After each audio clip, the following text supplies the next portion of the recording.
Coming up next, y'all, I'm giving y'all a story about a guy in the pod who just couldn't stop lying. Y'all gotta stay tuned to catch this one on the Corner Prison Talk Show. What up, what up, what up? We are back. Who am I? Jersey Street Corner, and this is the Prison Talk Show, people. So today, as you can see from the thumbnail, we're gonna get into it. We're gonna talk about a guy named Beatdown. Now, beatdown, let's give you the definition of that word in prison. That normally means, well, it can mean two things. It can mean an actual beatdown, or it can mean telling stories. So it depends on the context of the dialogue. Anyway, this guy's name was Beatdown because he liked to tell stories, y'all. And when I say tell stories, I mean tell stories. So there's many different stories going around about him saying that, one day you could ask the Bloods and this guy could say he's from Atlanta. Then the next day you could ask the Crips and he could say he's from Detroit. And at any given day, he could be from New York, California. I even heard Texas, and California is far as heck from Texas. So I don't know. This guy just makes stuff up. But here's the thing, y'all. His stories are so believable because the details that he puts in it. Now, I don't know if he looks this stuff up or brainstorms, or maybe he knows people in these places. I don't know. But he knows places and even street names, and you have it. So his stories are believable. But jail to jail, pod to pod, he will tell different stories based on what the scenario is, who he's trying to fit in around. I guess maybe that's his way of adapting or something. I don't know, but everybody knows that lying, eventually it bites you in the ass.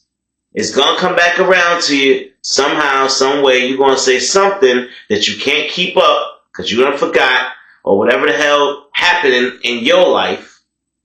And it's going to come back and bite you in the ass. So, now that we know a little bit about Beatdown, let's get into it. One day, Beatdown had the whole pod in the day room, y'all. And now, Beatdown is kind of like a jailhouse celebrity. We can't get no real entertainment, so we let this fool get up there and tell a story. Now, some people believe him, most people don't. Because like I say, he keeps changing his locations. Now, he would go on to tell us a story about how he beat up a high-ranking Blood, poked him up, all this nonsense, and that's how he got here in jail. Now, it's true. As far as his paperwork goes, yeah, he poked somebody up. That's how he got here. He ain't unalive him. He poked him up, though, and that's how he got here. It is not verified that that person was at all a Blood. And, well, see, he said he did that in Detroit. And he said he got extradited to North Carolina for something else. Now, here's where things will get tricky. First of all, if you did something like that, you would still have to go serve time for that crime. So whatever you did to get you locked up in North Carolina is not what you hear. You're not here for nothing from Detroit. You're here for what you got locked up for in North Carolina. So everybody already assumed that you telling a tall story, homie. Now, he would go on and start naming names and people he'd be around and shooting off crews out there in Detroit and naming some big name jokers and talking about he got beef with this one and he don't like that one, and if he see this one is on site and what he gonna do to him, and he can't stand these dudes, he can't stand Bloods, and if he see anyone on this compound that claim they have blood, he's stepping to him He gonna let them know that he ain't allowed in the day room, y'all. It's bloods in this pod. It might not be a lot, but it's a couple of them, and that's all you need is for the word to start floating around the jail. Now, you already got two things floating around the jail that you shouldn't. You claiming you did some dirt in Detroit, and you claiming you're gonna pop off on the bloods. Right now, you are a moving target, my boy. I don't know what you thought. I don't know where you thought you was, but this ain't Kansas no more. You about to find out. You really about to find out. Beat down. So, he would continue giving the guys his beat down. Now, he done switched locations again. Now he talking about Atlanta. He talking about the work he put in Atlanta. How he used to ride on some Crips in Atlanta. And everybody looking at him like, what is you, man? What is you? You ain't a blood. You ain't a Crip. What is you? You banging on both sets? What you do? What you got going on? He like, nah, man. Nah, I do my own thing. I don't rock with no gang. They gotta rock with me. If I let them rock with me. He talking all this big stuff like he the big homie. Everybody looking at him like, man, now you done offended the Crips now. What you got going on? And at first, everybody looking at it like comedy. They thinking, nah, this Joker, he gotta just be putting on a show for us, y'all. He just playing. Even the Bloods and Crips ain't paying him no damn mind. They're looking at this little dude like, yeah, he gotta be joking, man. Nah, he definitely gotta be joking. This definitely gotta be some comedy shit. It better be. Oh, it better be. Well, y'all, maybe Beatdown should have stopped when he was ahead. He keeps going. Supposedly, he done stomped the Crip into the ground, pounded his teeth into the pavement. He done stomped his head out, kicked him in his ribs. He done choked him out. He done punched him all in his face, spit on him. He done did all types of crazy shit to one of their brothers, supposedly. Now, I guess he don't realize it don't matter whether they know the dude or if he in the same... But if you claiming that's one of their brothers, oh, guess what? They got the right to ride on you. You just admitted it. Whether it's true or not, you just signed yourself a little... Well, I ain't gonna call it what it is, but, you know, you might not be with us too much longer, Beatdown, if you keep talking like that. Some of the guys even tried to tell him that in the day room. Hey, you might want to calm down, buddy. You're getting a little out of hand over there. Even the CEOs looked over and gave him a grunt like, shut it down, shut it down.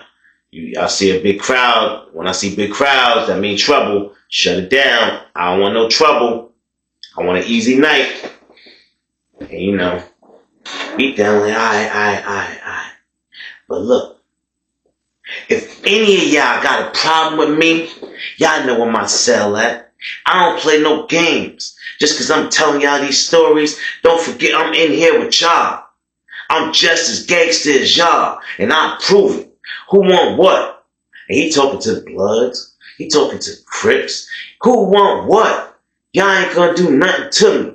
Yeah, I aired both of y'all homies out. Yeah, and what? And what? They're like, oh, it's on now. We thought he was playing. We was fitting to give him a pass. You got Bloods and Crips about to link up in the prison to ride on your dumb ass. What kind of craziness you got going on, Beatdown? Well, they'll give him a few days. Let him think it blew over. You know, they're going to let him keep telling his stories in the pod and talk about this one and that one. And then, y'all, about 2, maybe 3 days later, new inmate comes in the pod. He's from Detroit. He's really from Detroit. He was out there banging in them Detroit streets. He know everybody out there. And guess what, y'all? He does not know Beatdown. He only got locked up out in North Carolina. He was visiting somebody and ended up robbing somebody at the gas station at Bow Point. That's how he got cased up out here. But he just came from Detroit a few months ago. And he's telling us he don't know no beat down. He don't know this guy. He's stunned. He lying. All them people, I know all them people that he named, and none of them know him. We ain't never see this dude in Detroit before. He a straight out liar. So now, dude is like, as a matter of fact, I got 3 of them dudes on my phone list. We could call them. We could call them right now. So they're like, I word. Now this dude is an official blood from Detroit. He gets on the line. Boom, boom, boom, boom, boom. Gets his homie. Hey, blood, what up, what up, what up, what up? Yo, it's some dude out here shooting your name and this name and that name, talking about they did this and that to this one. They did that from the set, blah, blah, blah. Hey, yo, I'm over here with the homies at NC, yo. Yo, shout out. Hey, yo, blah, blah, blah, blah, blah, blah, blah. What up, blood? Yo, tell this dude what dude talking about. He's saying he hurt one of the homies, huh? What you want us to do, big homie? You let us know. Is he lying? You're like, man, we don't know who that is over there, but they ain't do nothing to our set. They ain't do nothing to us, but you know what you gotta do? Take care of them for talking that blasphemy. Y'all know what it is. Let them know what it is. Say no more. Alright, big homie. Hang up the phone. Man, alright, bet. Now they went and conversing with the Crips. They telling them what it is. Nah, it's a go. This dude ain't protected. This dude, he a straight up liar. And we got to get him out this pod, y'all, before he starts some bullshit. So they start conspiring, y'all. They start conspiring to get this guy beat down, really beat down, and out of the pot. Hold on. I got a question real quick, because I was having a really heated debate with my boy about this. Which duck do you think was the best duck? Howard the Duck, Scrooge McDuck, Daffy Duck, Donald Duck, or even Darkwing Duck? Which one do you think was the best? Get in the comment box, y'all. Let me know. I think Darkwing Duck was. Some of y'all might not even know who Darkwing Duck is. Anyway, back to the story, y'all. Now, Beatdown normally had a decent amount of commissary in his locker. Because that's pretty much, that was his thing. That's what he did in there to get by. He did those little comedy shows for them and, you know, told them beatdown stories, you know, and they would give him a soup. Everybody would throw soup in or whatever, or some little something, a can or something or whatever. So at the end of the night, he would have him a nice little round up, a little commissary, and he would do this maybe every other night or something like that. So the Bloods and the Crips, they decided they was gonna rob him straight up and see what he was gonna do. And when I say rob him, I mean rob him. They wasn't gonna do it when he was asleep or when he wasn't looking. They was gonna go right up, get in his face, open his locker, and start taking items out of his locker right in front of him and see what he did about it. Well, y'all, they went on over to his cell. There was about almost 10 guys deep. They went in there and they said, hey, we taking everything you got. Get off that bunk and we're going to beat you down into the ground. You're going to be under the damn cement. Do something. They start going to his locker, pulling stuff out, putting it in the pillowcase. Bag after bag, they just passing it off. Passing it off. And they looking at him. They want him to move, y'all. They want him to get off that bunk. Because they know he lying. He been lying on their set. So, Beatdown, hey, yo, what y'all doing, yo? Hey, yo, what y'all doing? And say, yo, you gangster, right? You the big gangster, right? You hurting triple OGs out here, right? Do something now. Do something, you so gangster. You so gangster, poke me up. And they looking at him. They waiting for him to move, y'all. They just waiting. So, they ain't move. So, they start walking out. And he talking shit. He like, what? What you say? He quiet again. They got all his stuff, y'all. Everything. He ain't had nothing in there. Not even one damn suit. Now they laughing. They walking on up out of there. They going about their business for the day. Now, this guy, he really is some kind of a problem. Let alone the fact that he's a liar and everybody knows it. Remember, people, he's in prison also. Why is he here? I told y'all. Because really, he about that life. He will poke you up. So, he would go ahead and get him a little banger. And beat down. He was one of those guys that just didn't really care. I guess he didn't care about himself too much. It has to start there. He would wait till they would call mess hall because he had to go down and get food because they took all his food. And all those guys, they regularly go down to mess hall because a lot of them were broke anyway. So, they in mess hall. He got the plastic banger with him so he know it wouldn't set no metal detectors off or anything like that. If the guards happen to be having the wands going that day, he got the joint made out of plastic. He done got the hard plastic filed down, all the way down the joint. It's super sharp. And he got it right here in his waistband, y'all. He go ahead through the lunch hall. He get online, get his tray. Now he done pulled it out. He got it under the tray counter. So he go ahead and he sit down.